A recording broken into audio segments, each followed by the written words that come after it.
शिव, विष्णु, रुद्र और ब्रह्मा के स्वरूप का विवेचन। ऋषियों ने पूछा, शिव कौन है, विष्णु कौन है, रुद्र कौन है और ब्रह्मा कौन है? इन सब में निर्गुण कौन है? हमारे इस संदेह का आप निवारण कीजिए।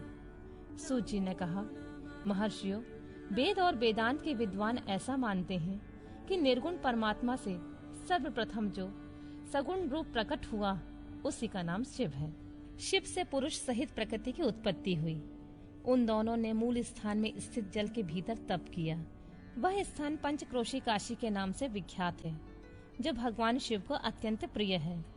यह जल संपूर्ण विश्व में व्याप्त है। उस जल का आश्रय ले योग माया से युक्त श्री हरि वहाँ सोए। नार अर्थात जल को अयन निवास स्थान बनाने के कारण फिर नारायण नाम से प्रसिद्ध हुए और प्रकृति नारायणी कहलाई। नारायण के नाभि कमल से जिनकी उत्पत्ति हुई वे ब्रह्मा कहलाए। ब्रह्मा ने तपस्या करके जिनका साक्षात्कार किया उन्हें विष्णु कहा गया है। ब्रह्मा और विष्णु के विवाद को शांत करने के लिए निर्गुण शिव ने जो रूप प्रकट किया उसी का नाम महादेव है।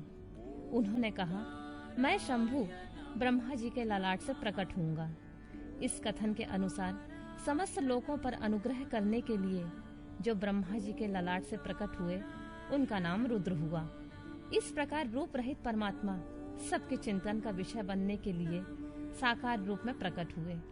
वे ही साक्षात भक्त वत्सल शिव हैं।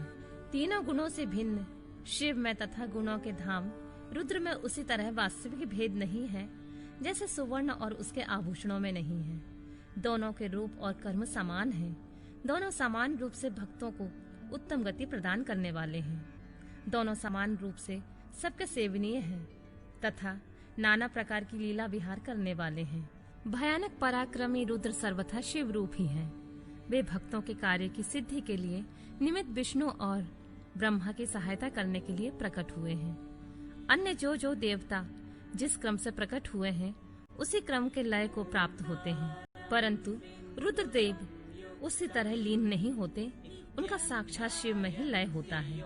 ये प्राकृत प्राणी रुद्र में मिलकर ही लय को प्राप्त होते हैं, परंतु रुद्र इनमें मिलकर लय को प्राप्त नहीं होते।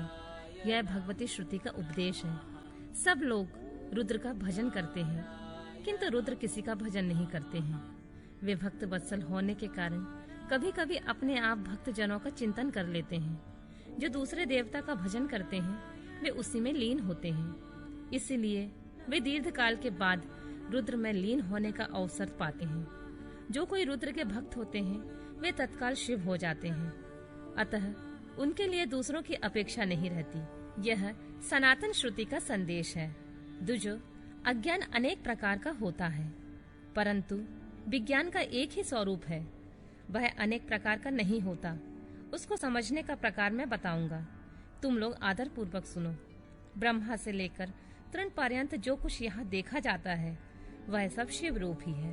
उसमें नानात्व की कल्पना मिथ्या है। सृष्टि के पूर्व भी शिव की सत्ता बताई गई है। सृष्टि के मध्य में भी शिव विराज रहे हैं। सृष्टि के अंत में भी शिव रहते हैं और जब सब कुछ शून्यता में परिणित हो जाता है उस समय भी शिव की सत्ता रहती ही है। अतः मुनीश्वरों, शिव को ही चतुर्गुण कहा गया है।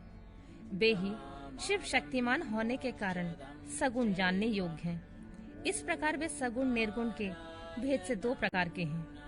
जिस शिव ने भगवान विष्णु को संपूर्ण सनातन वेद, अनेक वर्ण, अनेक मात्रा तथा अपना ध्यान एवं पूजन दिए हैं, वे ही संपूर्ण विद्याओं के ईश्वर हैं। ऐसी सनातन श्रुति है। अतएव शंभु को वेदों का प्राकट्य करता तथा वेदपति कहा गया है। वे ही सब पर अनुग्रह करने वाले साक्षात शंकर हैं। कर्ता, भर्ता, हर्ता, साक्षी तथा निर्गुण भी वे ही हैं। दूसरों के लिए काल का मान है, परंतु काल स्वरूप रुद्र के लिए काल की कोई गणना नहीं है, क्योंकि वे साक्षात स्वयं महाकाल हैं और महाकाली उनके आश्रित हैं। ब्राह्मण रुद्र और काली को एक से ही बताते हैं। उन दोनों ने सत्य लीला करने वाली अपनी इच्छा से सब कुछ प्राप्त किया है। शिव का कोई उत्पादक नहीं है, उनका कोई पालक और संहारक नहीं है। वे स्वयं सबके हेतु हैं और एक होकर भी अनेकता को प्राप्त हो सकते हैं और अनेक होकर भी एकता को। एक ही बीज बाहर होकर वृक्ष और फल आदि के रूप में परिणित होता हुआ पुनः बीज भाव को प्राप्त हो जाता है। इसी प्रकार शिव रूपी महेश्वर स्वयं एक से अनेक होने में हेतु है। यह उत्तम शिव ज्ञान तत्वतः बताया गया है। ज्ञानवान पुरुष ही इसको जानता है, दूसरा नहीं। मुनि बोले, सूत जी, आप लक्षण सहित ज्ञान का वर्णन कीजिए, जिसको जानकर मनुष्य शिव भाव को प्राप्त हो जाता है। सारा जगत शिव कैसे है अथवा शिव ही संपूर्ण जगत कैसे है? ऋषियों का यह प्रश्न सुनकर पौराणिक शिरोमणि सूत जी ने भगवान शिव के चरणार बिंदों का चिंतन करके उनसे कहा,